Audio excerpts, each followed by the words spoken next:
What is up, guys? This is Pinzo back with another video today, and what I have for you guys is a little something different. We're still talking Predecessor, and I've still got some Pred gameplay for you guys. I'll do my best to sync some stuff up, but I don't know if I can do that. What I've got for you guys is 20 tips for Predecessor. So this is what I've picked up from last stress test, from this test that we got to just play, all that kind of stuff. This is things that I've picked up for you guys, and I've compiled a list. I'm going to spit them out to you guys. I'm going to try and make it quick. I won't try and like dawdle too much. If you guys have questions, ask me in the comments. Before we get started, if you guys are new, please be sure to like and subscribe. If you guys go on to enjoy the content, please subscribe. It helps me out a lot and lets me know you guys are enjoying the kind of content that I'm making. Also, if you guys want to see me live and want to come ask questions live, I'm always answering stuff like that. If you guys have more questions past what I address in this video, go follow me on Twitch at twitch.tv/PinzoDunzo, and you guys can catch me live there. Other than that, the only other announcement is I have is, yes, I have a nice, thick, full mustache. Please be nice in the comment section. It's going away in a couple days as soon as November's over. It's not awesome. I'm getting rid of it. So with that out of the way, we're going to jump into some Predecessor tips for you guys. So I've got 20 of these here. They're not in order except for the first one. The first one is in order. This is the most important one. That is, you have a blink. You can, if you're from League, you call it flash. The default keybind is 4, and it's on a 5-minute cooldown. It's located on your HUD. It's like down next to your right mouse button, and it will save you a lot. It's a free blink. Use it to get out. Use it to go in. Whatever you got to do with it, just use it. It'll take you a couple matches to remember that you have this, but that's why you're watching this video, so that I can tell you to remember you have this and use it. Because it took me a couple matches to remember, and I would have been doing better if I had remembered to use it. Number 2, the items are pretty diverse, and most of them are pretty viable. I would use the recommended builds for the first couple games. I would even leave on auto buy for the first couple games. What this is going to let you do is learn the rest of the game before you have to learn how to navigate and how to buy and what to buy and learn all the items in the item shop. It's going to let you learn the game first, and I would highly recommend that. The auto buy is a very smart system, so it will give you correct items based on your character and role.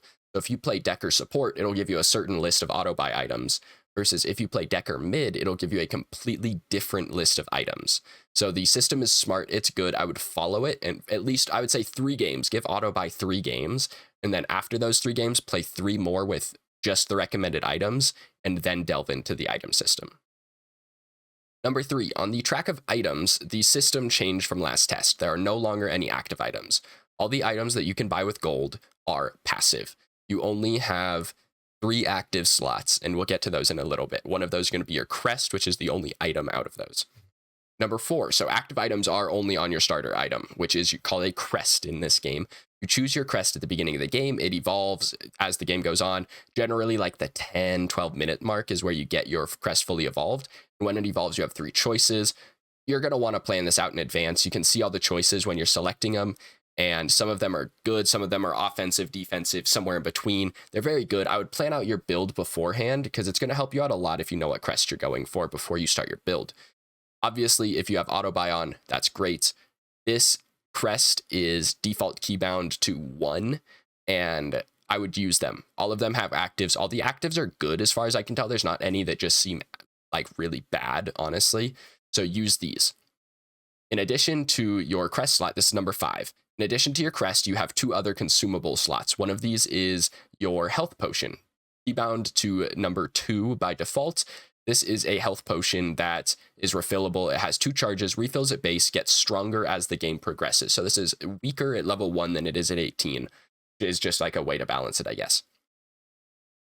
If you selected the jungle role in the lobby, you will not have this health potion. You will instead have the hunt item, which is the jungle item in this game. It is comparable to Smite from League. It allows you to target a minion, deal damage to it. It gives you extra damage against jungle creeps. It gives you extra healing against jungle creeps. You need this to play jungle. So select jungle if you're playing jungle. Number 6, the other slots, the last active slot, the last item slot is going to be default keybound to 3, and it is a ward slot. So you can either have a ward, which holds 2 charges, lets you place them down independently of each other, that kind of thing. Or you can go into the item shop and swap this to sentry, which will allow you to clear wards around you for like 10 seconds. Number 7, going back a couple tips, I said that the jungle starts with the hunt item. Unfortunately, that item is tied directly to whoever selects the jungle role in the lobby. So if you select the jungle role and then whoever has mid says, hey man, can I please switch? I really want to play jungle. Say no, because that person, if you switch, will not spawn with the hunt item and they will be screwed. They will not be able to clear. They will die to camps. You will be screwed because you'll be in lane without a health potion. Whoever gets the jungle role in the lobby has to play jungle. No, don't switch that role. Just don't do it. It sucks. They're working on a fix to that, I believe, but it's just don't do it. Number 8, you select your role at the beginning of the game in the lobby. So this is solo lane. You have solo lane, which is going to be prime side. The big purple buff prime. That's the side you go to. It also has teal buff over there.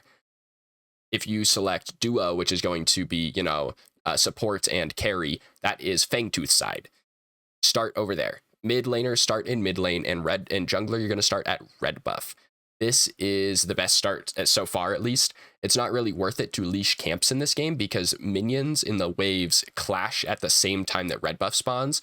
So if you leash red buff with your jungler, you will lose creeps for it. So it's not worth it. Just start in your lanes. Junglers start at red. Number 9. So some stats in this game are fairly standard compared to other MOBAs, attack speed, all that kind of stuff. Some of them are a little odd. So cooldown reduction is called cooldown haste in this game, and you will see their flat numbers, not percentages, and that's not that's not a typo. That is correct. It works on the same scale as defense. So if you guys don't know, Smite and Fault I know have the same ones. I can't say for sure I know this about League, but the calculation for defense is 100 divided by 100 plus defense.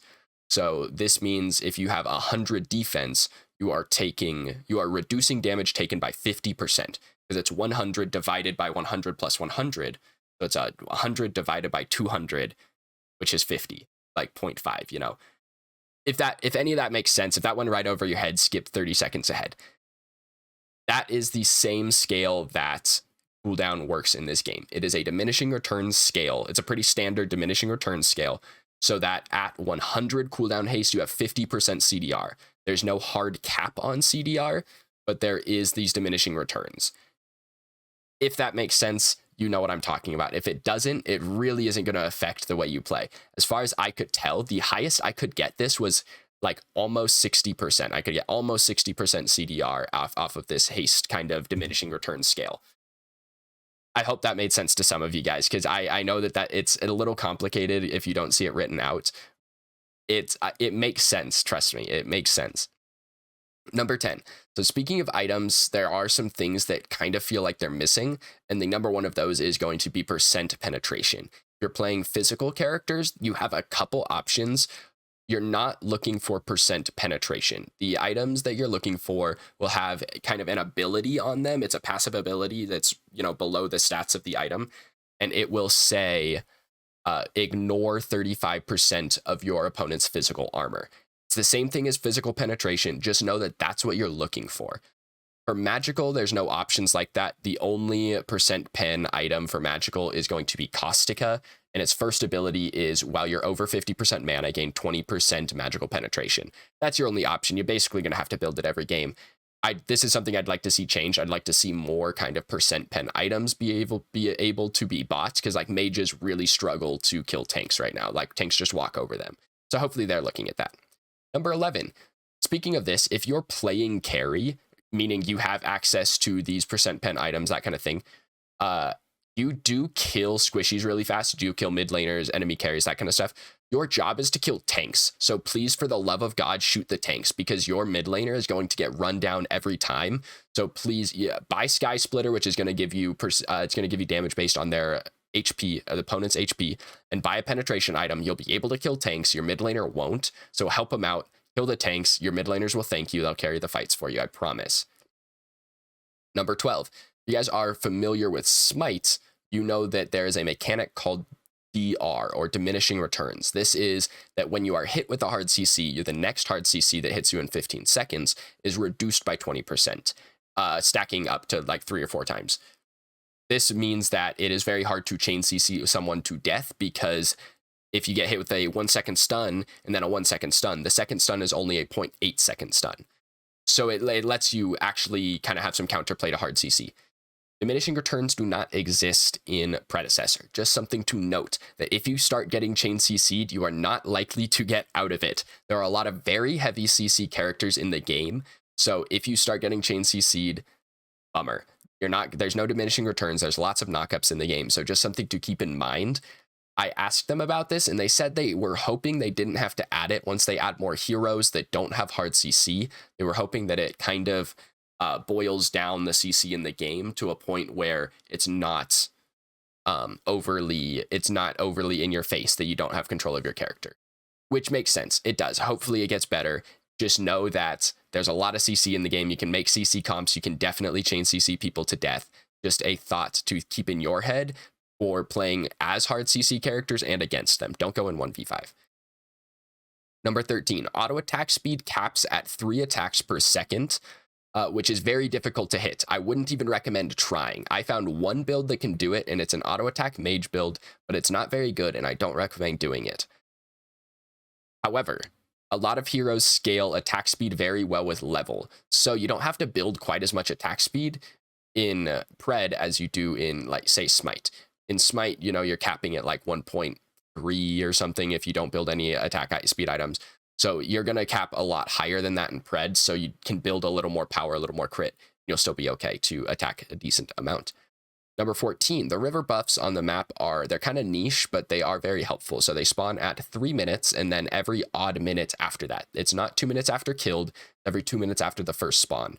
So if you kill one at 4 minutes and 58 seconds, another one will spawn at 5. And you can have as many of these on you as you can kill at one time. So if you kill both of them at 450, then you can kill 2 more and you can have 4 river buffs.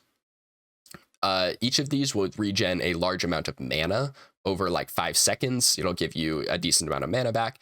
And each color is a different benefit. So green gives a shield, gray gives movement speed, orange gives attack speed, and pink gives ability damage. It is random on which one spawns. Kind of just got to get lucky. They have 150 health. Make sure you're getting them, especially mid lane. Regenning that mana lets you be really aggressive. Number 15. So Fangtooth is one of the objectives in the game. It spawns at 5 minutes and every 5 minutes after it's killed. The first time you kill it, it makes river buffs last 50% longer for your entire team for the rest of the game. The second time you kill it, it gives your entire team 8% bonus out of combat move speed for the rest of the game. The third time and onward gives stacking 6% power buffs to your team. So you gain 6% power. The second, or I guess the fourth time you kill it, it will be 12%. The fifth time will be 18%, so on up to 30. 30 is the max. They're very important. Kill them early and you can kind of snowball into the late game where you will literally have 12% more damage than the enemy team because of these Fangtooths. If you get, 3-4 in a row, the power between the teams starts to actually grow. These are very important. Number 16, speaking of bosses, Mini Prime is another boss that spawns on the map. It spawns in the Prime Pit, and it respawns 5 minutes after it's killed up to 20 minutes where Big Prime spawns. Now, the person that kills Mini Prime will get a buff. It is a 1-person buff.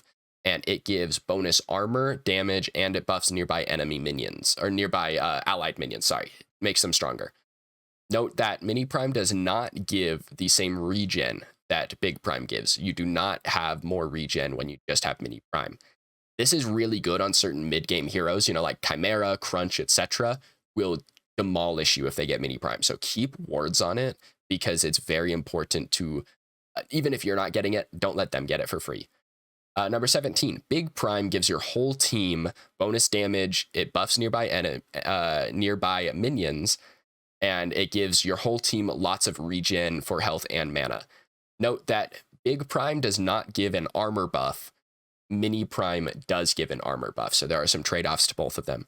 This is very useful for sieging down towers late game. It allows you to take inhibs really easy because your minions are beefy, their minions are not. Also do more damage. Also, just a note on taking Prime, the Prime itself anti-heals when it attacks you.